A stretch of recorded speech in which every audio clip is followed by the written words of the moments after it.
నమస్తే, welcome to non stop news. రోజంతా బిజీగా ఉన్నారా? న్యూస్ అప్డేట్స్ మిస్ అయ్యారా? డోంట్ వరీ, బ్రేక్స్ లేకుండా బోర్ కొట్టకుండా నాన్ స్టాప్ న్యూస్ ప్రతిరోజు రాత్రి 9 గంటలకు. నేను హిమబిందు. నేను కవిత. కోల్కతాలో జూనియర్ డాక్టర్ హత్య ఘటన దేశవ్యాప్తంగా కాకరేపుతోంది. ఇండియన్ మెడికల్ అసోసియేషన్ పిలుపు మేరకు దేశంలో వైద్యులంతా ఏకమై రోడ్డెక్కారు. కోల్కతా, ఢిల్లీ, బీహార్, తమిళనాడు, ఉత్తరప్రదేశ్, హర్యానాలో డాక్టర్లు నిరసన తెలిపారు. ముందు తమ ప్రాణాలకు రక్షణ కల్పిస్తే తాము రోగుల ప్రాణాలు కాపాడతామని వైద్యులు నినదించారు. బాధిత కుటుంబానికి న్యాయం చేయాలని డిమాండ్ చేశారు.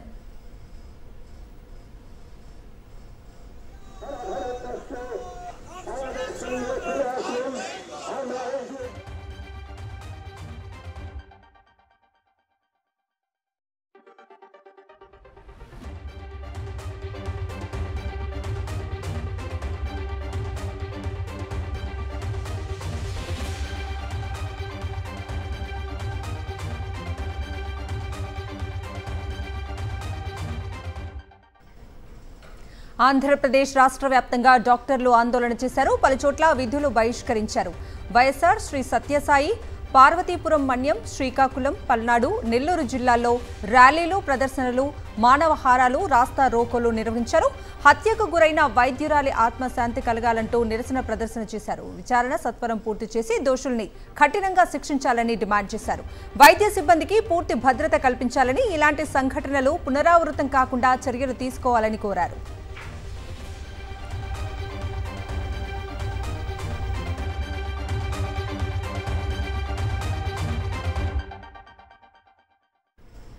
ఇటు తెలంగాణలోని పలు జిల్లాల్లో వైద్యులు, నర్సులు, వైద్య సిబ్బంది ఆందోళన చేశారు. ధర్నాలతో పాటు నిరసన ర్యాలీలు నిర్వహించారు.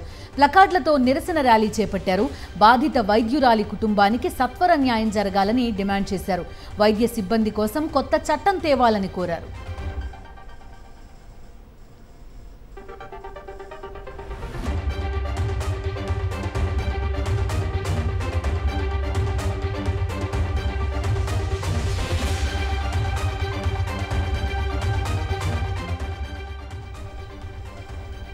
కోల్కతాలో ట్రైనీ డాక్టర్పై జరిగిన అత్యాచారాన్ని నిరసిస్తూ హైదరాబాద్ ఇందిరా పార్క్ దగ్గర వైద్యులు ఆందోళనకు దిగటంతో గాంధీ ఆసుపత్రిలో ఓపీ సేవల కోసం వస్తున్న పేషెంట్లకు ఇబ్బందులు తప్పలేదు. గాంధీ ఆసుపత్రిలో ఓపీకి నిత్యం 2000 మందికి పైగా వస్తూ ఉంటారు. అయితే 24 గంటల పాటు ఓపీ సేవలు నిలిపివేస్తూ డాక్టర్లు ఆందోళన చేస్తుండటంతో ఆ విషయం తెలియక రోగులు ఆసుపత్రికి వచ్చి తిరిగి వెళ్తున్నారు.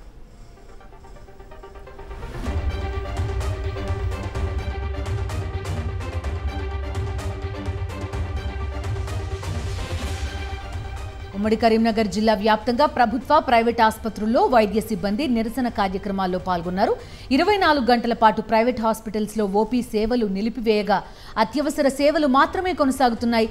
ప్రభుత్వ ఆసుపత్రుల్లో ఓపీ సేవలు ఉదయం 9 గంటల నుంచి 10 గంటల మధ్య గంట సేపు నిలిపివేశారు. ఉదయం 10 గంటల తర్వాత ఓపీ సేవలను పునరుద్ధరించారు వైద్యులు.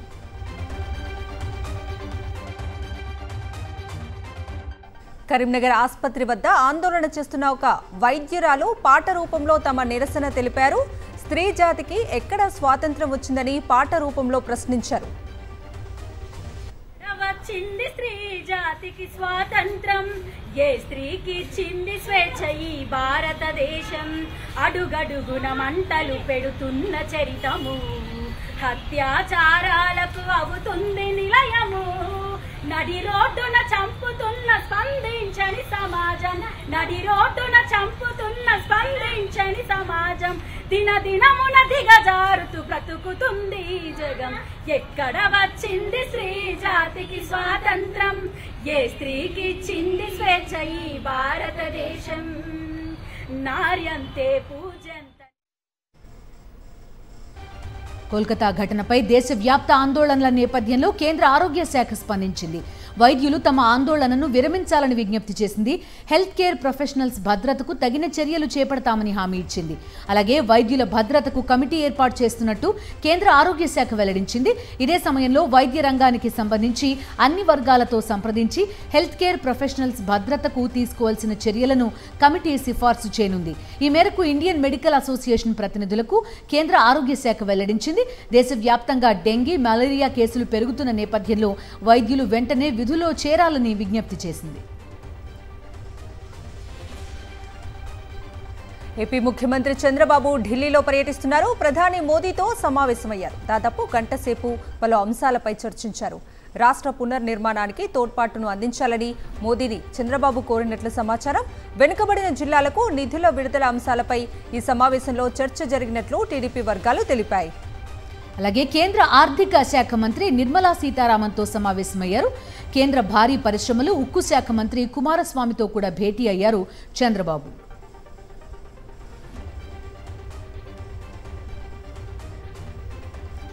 చంద్రబాబు తప్పిదం వల్లే పోలవరంలో విధ్వంసమైందని అంతర్జాతీయ నిపుణుల కమిటీ నివేదిక కుండబద్దలు కొట్టింది. 2017-2018లో డయాఫ్రామ్ వాల్ మీదుగా వరద ప్రవహించింది. వరద ప్రభావం డయాఫ్రామ్ వాల్ పై పడకుండా ఎటువంటి రక్షణ చర్యలు చేపట్టలేదని ఇంటర్నేషనల్ ఎక్స్పర్ట్స్ కమిటీ ఎత్తి చూపింది. వరదల ఉధృతికే డయాఫ్రామ్ వాల్ 693 మీటర్లు దెబ్బతిందని క్లియర్ కట్ గా తేల్చేసింది. చంద్రబాబు తప్పిదాలే పోలవరంలో విధ్వంసానికి కారణమని గతంలో వైఎస్ జగన్ పలుమార్లు ఎత్తి చూపారు. వైఎస్ జగన్ సాగునీటి రంగ నిపుణులతో ఏకీభవిస్తూ అంతర్జాతీయ నిపుణుల కమిటీ నివేదిక తేల్చింది. మరోవైపు గోదావరి వరదల ఉధృతికి గ్యాప్ 2లో డయాఫ్రమ్ వాల్ 693 మీటర్ల పొడవునా దెబ్బతింది. మరమ్మతులు చేసినా అది పూర్తి సామర్థ్యం మేరకు పనిచేస్తుందో లేదో చెప్పలేం. ప్రాజెక్టు భద్రత దృష్ట్యా కొత్త డయాఫ్రమ్ వాల్లోని నిర్మించడమే శ్రేయస్కరమని నిపుణుల కమిటీ సిఫార్సులు చేసింది.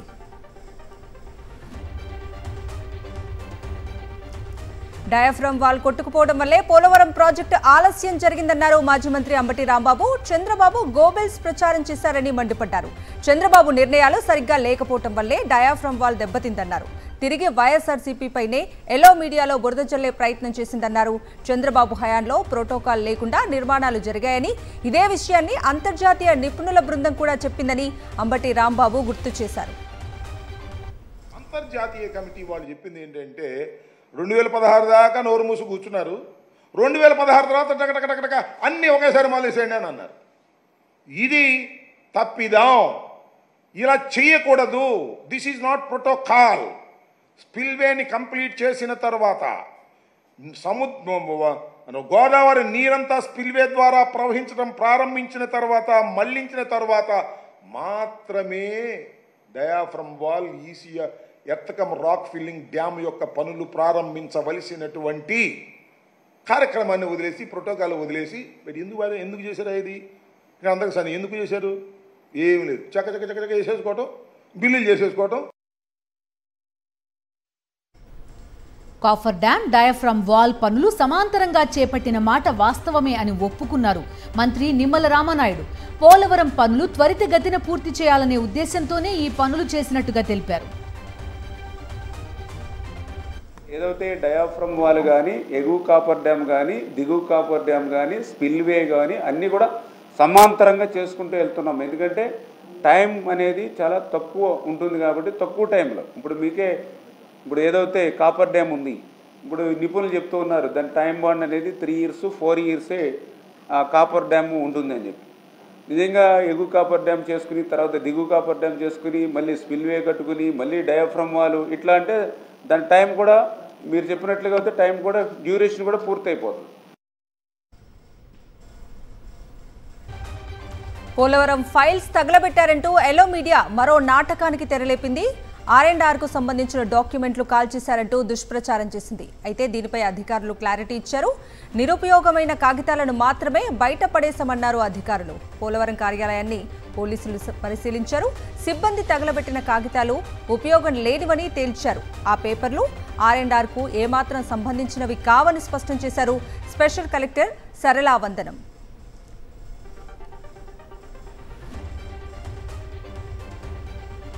దగ్ధమైన ఫైళ్లన్నీ నిరుపయోగమైనవేనని తేల్చారు ఆర్డీఓ జ్యోతి. దగ్ధమైన ఫైళ్లను పరిశీలించిన ఆమె అవన్నీ ఉన్నతాధికారులు సంతకాలు పెట్టని జిరాక్స్ కాపీలన్నారు. ప్రతి కాపీని రికార్డ్ చేశామని కలెక్టర్కు నివేదిక ఇస్తామన్నారు ఆర్డీఓ జ్యోతి. ల్యాండ్ ఎక్విజిషన్ ఆఫీస్ లో కొన్ని ఫైల్స్ కాలుతున్నాయని చెప్పేసి ఇన్ఫర్మేషన్ వచ్చిన వెంటనే మేము ఇక్కడికి వచ్చేసాము. డిఎస్పీ గారు, నేను, అలాగే స్పెషల్ కలెక్టర్ గారు, ఇక్కడ ఎవరైతే ఈ ఆఫీస్ హెడ్ వాళ్ళు అందరం వచ్చాము ఇక్కడికి. ఏంటంటే జిరాక్స్, అలాగే ల్యాండ్ ఎక్విజిషన్ లో చాలా ఫైలు పేపర్స్ కొన్ని సంతకాలు లేకుండా అట్లా ఉన్నాయి మొత్తం కూడా. అంటే రఫ్ పేపర్స్ అన్నమాట. రఫ్ పేపర్స్ అలాగే జిరాక్స్ కాపీలు. అది సైన్ లేకపోతే అది ఫైల్ కింద రాదండి. ఎన్నికల కమిషన్ ఆదేశాలపై మాజీ మంత్రి బాలినేని శ్రీనివాస్ రెడ్డి న్యాయ పోరాటానికి దిగారు. ఈవీఎంలపై ఎన్నికల కమిషన్ ఇచ్చిన ఆదేశాలను సవాలు చేస్తూ హైకోర్టులో పిటిషన్ దాఖలు చేశారు. ఒంగోలు నియోజకవర్గంలో ట్యాంపరింగ్ జరిగిందన్న అనుమానాలతో ఈవీఎంల పరిశీలన తనిఖీల కోసం బాలినేని ఎన్నికల సంఘానికి దరఖాస్తు చేసుకున్నారు. దీంతో ఈసీ మాక్ పోలింగ్ నిర్వహించడానికి ఆదేశాలు జారీ చేసింది. సుప్రీంకోర్టు తీర్పుకు విరుద్ధంగా ఎన్నికల సంఘం జారీ చేసిన ఆదేశాలను రద్దు చేయాలని కోరుతూ బాలినేని హైకోర్టులో రిట్ పిటిషన్ దాఖలు చేశారు. మాక్ పోలింగ్ ద్వారా ఈవీఎంలు, వీవీప్యాట్ల తనిఖీ, పరిశీలనను చట్టవిరుద్ధంగా ప్రకటించారని అభ్యర్థించారు. సుప్రీం తీర్పును అమలు చేస్తేనే న్యాయం జరుగుతుందన్నారు బాలినేని. అత్యున్నత న్యాయస్థానం తీర్పును అమలు చేసేలా ఎన్నికల సంఘానికి ఆదేశాలు జారీ చేయాలని ఈ పిటిషన్లో తెలిపారు బాలినేని శ్రీనివాసరెడ్డి.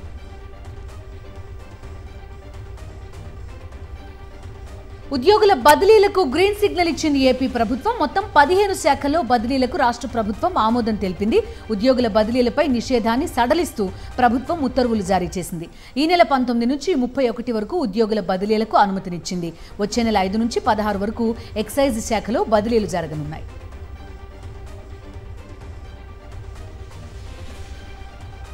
తెలంగాణలో రుణమాఫీపై పొలిటికల్ హీట్ మామూలుగా లేదు. కాంగ్రెస్, బీఆర్ఎస్ మధ్య సవాళ్ల పర్వం నడుస్తోంది. సీఎం రేవంత్ రెడ్డి చేసిన సవాలుకు సై అంటున్నారు హరీష్ రావు.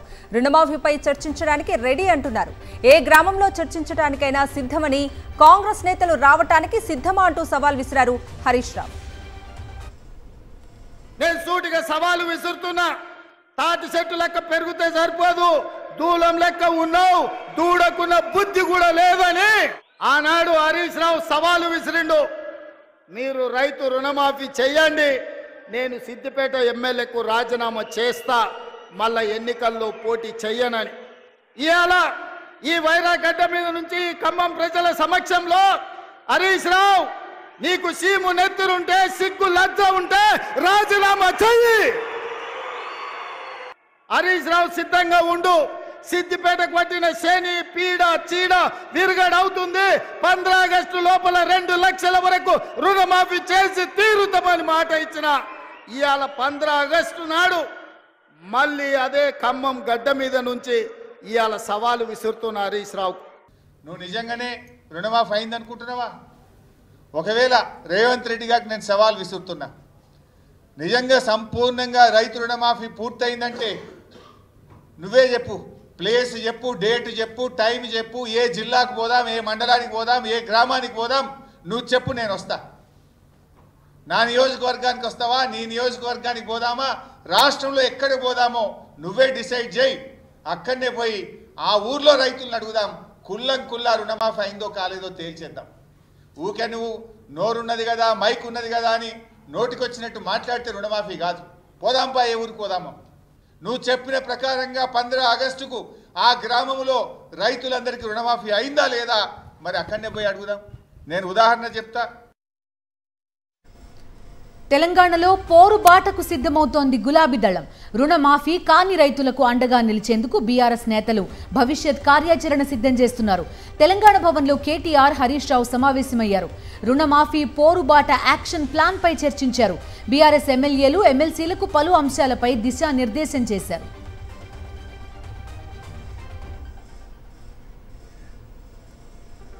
సీఎం రేవంత్ రెడ్డిపై బీఆర్ఎస్ వర్కింగ్ ప్రెసిడెంట్ కేటీఆర్ సంచలన వ్యాఖ్యలు చేశారు. ప్రధాని మోదీని రేవంత్ రెడ్డి ఒక్క మాట కూడా అనటం లేదని, మోదీ అంటే భయపడుతున్నారని అన్నారు.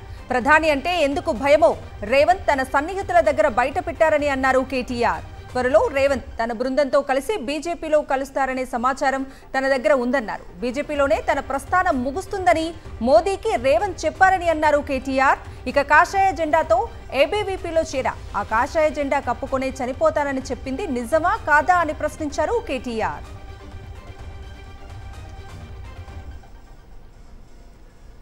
తెలంగాణ సీఎం రేవంత్ రెడ్డికి సవాల్ విసిరారు బీజేఎల్పీ నేత మహేశ్వర్ రెడ్డి. రైతులందరికీ రుణమాఫీ జరిగినట్టు నిరూపిస్తే రాజకీయ సన్యాసం తీసుకుంటానని, లేదంటే మీరు సిద్ధమా అని రేవంత్ కు సవాల్ చేశారు. 17,000 కోట్లతో రుణమాఫీ చేసిన ఫార్ములా ఏంటో చెప్పాలని డిమాండ్ చేశారు. 49,500 కోట్లకు కేవలం మీరు 17,900 కోట్లు మాత్రమే జమ చేసి చేతులెత్తేసి మళ్ళీ స్పెషల్ డ్రైవ్ అంటా ఉన్నాడు. అంటే మీరు ఒప్పుకుంటున్నట్టే కదా, స్పెషల్ డ్రైవ్ పెడుతున్నారు అని అంటే అందరూ రుణమాఫీ జరగలేదని చెప్పి మీరు ఒప్పుకుంటున్నట్లే కదా. మళ్ళీ ఇది ఒక కొత్త మోసం కాదని అడుగుతున్నా. 4 రోజుల తర్వాత మళ్ళీ డ్రైవ్ ఉండదు, జమ చేసే అవసరం ఉండదు, కేవలం చేతులు తుడుచుకునేటువంటి ఒక కార్యక్రమం చేస్తా ఉన్నారు. కేటీఆర్ వ్యాఖ్యలపై కాంగ్రెస్ నేతలు రాజకీయం చేస్తున్నారని మాజీ మంత్రి సబితా ఇంద్రారెడ్డి విమర్శించారు. పొరపాటున మాట్లాడానని కేటీఆర్ హుందాగా మహిళలకు క్షమాపణలు చెప్పారని గుర్తు చేశారు. రాష్ట్రంలో మహిళలపై జరుగుతున్న నేరాలపై మహిళా మంత్రులు ఎందుకు మాట్లాడటం లేదని ప్రశ్నించారు సబితా ఇంద్రారెడ్డి. కేటీఆర్ గారు, మా వర్కింగ్ ప్రెసిడెంట్ గారు, మాట్లాడుతున్న ఫ్లోలో కొంత తప్పు మాట దొలిరిందని గత 2 రోజుల నుండి రాజకీయం చేస్తున్నారు. కానీ ఇమీడియట్గా పొరపాటుగా కొంత దొలిరిందని ఇమీడియట్గా క్షమాపణ చెప్పి మహిళా సోదరిమణులకు, అక్క చెల్లెలందరికీ క్షమాపణ చెప్పి వారి హుందాతనాన్ని కాపాడుకున్నారు. మంత్రివర్యులు సీతక్క గారు మాట్లాడుతూ కేసీఆర్ గారిని కూడా, గౌరవ కేసీఆర్ గారిని కూడా ఇందులో తీసుకొచ్చి మీ నాన్న నీకు ఇదే నేర్పించింది అని మాట్లాడిండు. కానీ కేసీఆర్ గారు నేర్పించిన సంస్కారం ఏందో కేటీఆర్ గారి రియాక్షన్లో అర్థమైంది. తెలంగాణలో ఫ్లెక్సీ వార్ నడుస్తోంది. సిద్దిపేటలో BRS versus Congress fight peaks కి చేరుకుంది. రుణమాఫీ అమలైంది, హరీష్ రావు రాజీనామా చేయాలంటూ ఫ్లెక్సీలు ఏర్పాటయ్యాయి. ఇటు బీఆర్ఎస్ కూడా పోటాపోటీగా ఫ్లెక్సీలు ఏర్పాటు చేసింది. రాత్రి హరీష్ రావు క్యాంప్ కార్యాలయంపై కొంతమంది దాడి చేసి విధ్వంసం సృష్టించారు. దీంతో సిద్దిపేటలో ఎమ్మెల్యే క్యాంప్ ఆఫీస్ నుంచి అంబేద్కర్ సర్కిల్ వరకు బీఆర్ఎస్ నేతలు ర్యాలీ నిర్వహించి సీఎం రేవంత్ దిష్టిబొమ్మను దగ్ధం చేశారు. కాంగ్రెస్ ఏర్పాటు చేసిన ఫ్లెక్సీలు చించేశారు. దీంతో బీఆర్ఎస్ నేతలను అరెస్ట్ చేసి స్టేషన్కు తరలించారు పోలీసులు.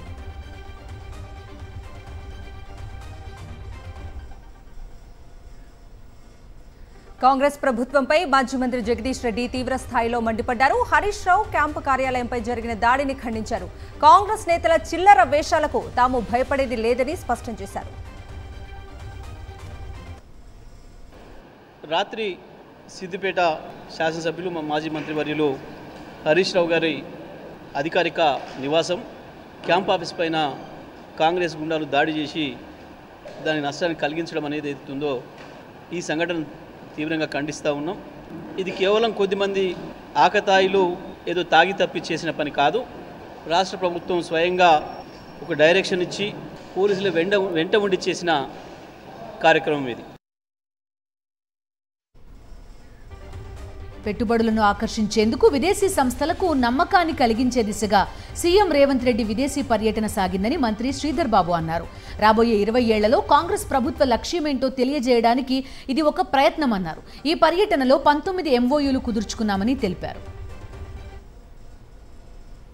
రాష్ట్రానికి సంబంధించి రాష్ట్ర లక్ష్యం ఏంది, రాబోయే 10-20 సంవత్సరాలు కాంగ్రెస్ పార్టీ ప్రభుత్వం లక్ష్యం ఏంది తెలియజేయడానికి మేము పటిష్టంగా ఈరోజు ఆర్థిక రంగానికి సంబంధించి, వాణిజ్య రంగానికి సంబంధించి ఒక లక్ష్యంతో ముందుకు పోతా ఉన్నాం. ఆ క్రమంలో పెట్టుబడులు రావాలే, పెట్టుబడులతో పాటు ఈ రాష్ట్రంలో ఉంటున్న అనేక మంది యువతి యువకులకు ఉపాధి కల్పించాలి అని ఒక ప్రయత్నం మేము చేయడానికి వెళ్ళాం. కాళేశ్వరంపై విచారణలో కమిషన్ దూకుడు పెంచింది. అఫిడవిట్ సమర్పించిన వారికి మరోసారి సమన్లు జారీ చేయనుంది కాళేశ్వరం కమిషన్. 50కి పైగా అఫిడవిట్లు కమిషన్ ముందుకు వచ్చినట్లు తెలుస్తోంది. అఫిడవిట్లు దాఖలు చేసిన అధికారులను క్రాస్ ఎగ్జామిన్ చేయనున్నారు విచారణ అధికారులు. ఈ వారంలోనే కీలక పెద్దలకు కూడా నోటీసులు ఇచ్చే అవకాశం ఉంది. తెలంగాణ హైకోర్టులో మార్గదర్శి ఫైనాన్షియర్స్ కి భారీ ఎదురుదెబ్బ తగిలింది. తమపై వేసిన కేసును కొట్టేయాలంటూ మార్గదర్శి వేసిన పిటిషన్పై రిజర్వ్ బ్యాంక్ దిమ్మ తిరిగే కౌంటర్ వేసింది. మార్గదర్శి చట్టవిరుద్ధంగా ప్రజల నుంచి డిపాజిట్లు సేకరించిందని ఆర్బీఐ హైకోర్టులో కుండబద్దలు కొట్టింది. మార్గదర్శికి వ్యతిరేకంగా విచారణను కొనసాగించాల్సిందేనని హైకోర్టుకి స్పష్టం చేసింది ఆర్బీఐ. తనపై ఉన్న కేసులను కొట్టేయాలంటూ తెలంగాణ హైకోర్టులో మార్గదర్శి ఫైనాన్షియల్స్ వేసిన పిటిషన్పై ఆర్బీఐ కౌంటర్ దాఖలు చేసింది. హిందూ ఆన్ డివైడెడ్ ఫ్యామిలీ ద్వారా వ్యాపారం సాగిస్తున్న తమకు ఆర్బీఐ చట్టంలోని సెక్షన్ 45 వర్తించదని మార్గదర్శి వాదిస్తోంది. ఇది ఏమాత్రం సరికాదని ఆర్బీఐ స్పష్టం చేసింది. పుట్టగొడుగుల్లా పెరుగుతున్న చట్ట వ్యతిరేక చిట్ ఫండ్ కంపెనీలు, సంస్థల లావాదేవీలను నియంత్రించేందుకే సెక్షన్ 45S ఉందని అఫిడవిట్లో పేర్కొంది ఆర్బీఐ.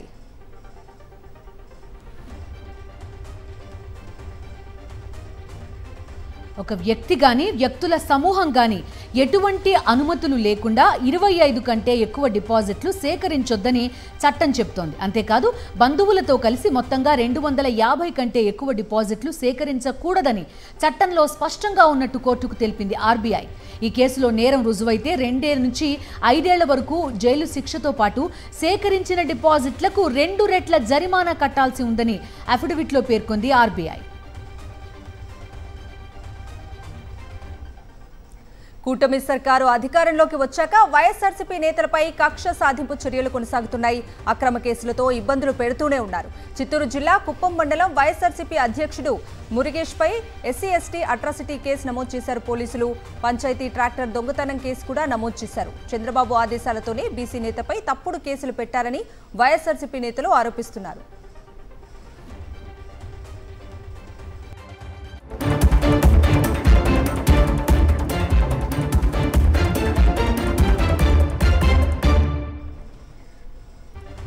నేషనల్ అప్డేట్స్ చూద్దాం. భారత్ నిర్వహించిన గ్లోబల్ సౌత్ సమిట్ కార్యక్రమం ముగిసింది. అభివృద్ధి చెందిన దేశాల మధ్య సహకారాన్ని, భాగస్వామ్య పురోగతిని పెంపొందించడానికి ఈ కార్యక్రమాన్ని భారత్ నిర్వహించింది. ఈ కార్యక్రమం ముగింపు సందర్భంగా ప్రధాని నరేంద్ర మోదీ కీలక ప్రకటన చేశారు. వాణిజ్య కార్యకలాపాల అభివృద్ధికి ప్రమోషన్ కోసం 20.75 కోట్ల రూపాయలను ప్రకటించారు. ఈ నిధిలో 8.30 కోట్ల రూపాయలను సామర్థ్యం పెంపుదల, వాణిజ్య ప్రమోషన్ కోసం అందిస్తామని మోదీ తెలిపారు.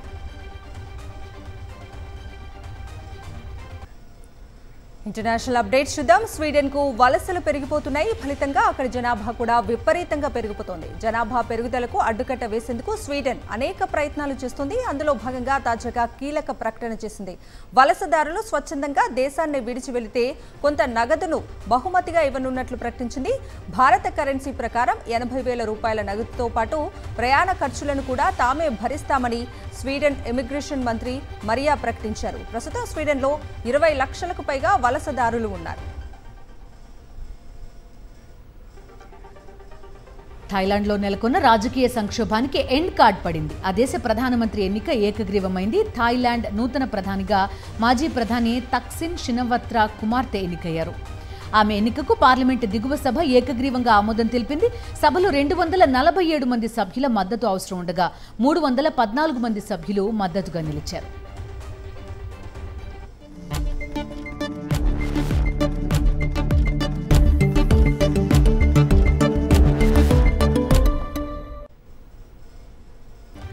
బిజినెస్ అప్డేట్స్ చూద్దాం. దేశవ్యాప్తంగా బంగారం ధరలు మళ్లీ పెరిగాయి. తెలుగు రాష్ట్రాల్లోని హైదరాబాద్, వైజాగ్, విజయవాడలో 22 క్యారెట్ల బంగారం ధర 10 గ్రాములకు 1,050 రూపాయలు పెరిగి 66,700కు చేరగా 24 క్యారెట్ల బంగారం ధర 1,150 రూపాయలు పెరిగి 72,770కి పెరిగింది. అటు వెండి ధరలు సైతం స్వల్పంగా పెరిగాయి.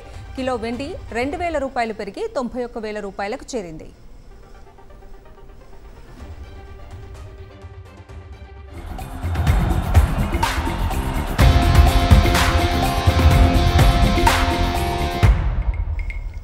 Coming to sports updates. Indian star wrestler Vinesh Phogat దేశానికి చేరుకుంది. ఢిల్లీ ఎయిర్పోర్ట్లో ఆమెకు అభిమానులు ఘన స్వాగతం పలికారు.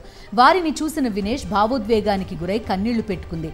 ఆమెను కాంగ్రెస్ ఎంపీ దీపేందర్ హుడా, రెజ్లర్లు సాక్షి మాలిక్, బజరంగ్ పూనియా ఓదార్చారు. ఎయిర్పోర్ట్ నుంచి ఇంటికి ర్యాలీగా వెళ్లారు వినేష్ ఫోగట్.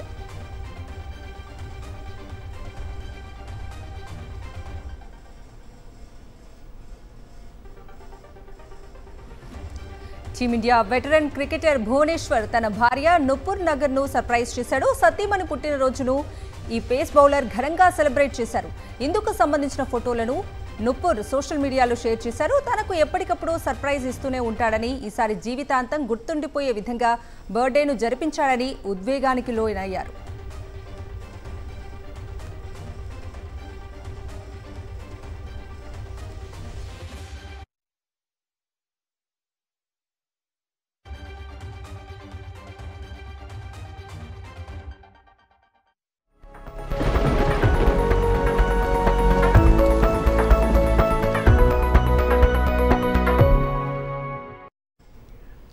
దేశవ్యాప్తంగా ఇవాళ నమోదైన ఉష్ణోగ్రతల వివరాలు ఇప్పుడు చూద్దాం. ఇవి నాన్ స్టాప్ న్యూస్ అప్డేట్స్.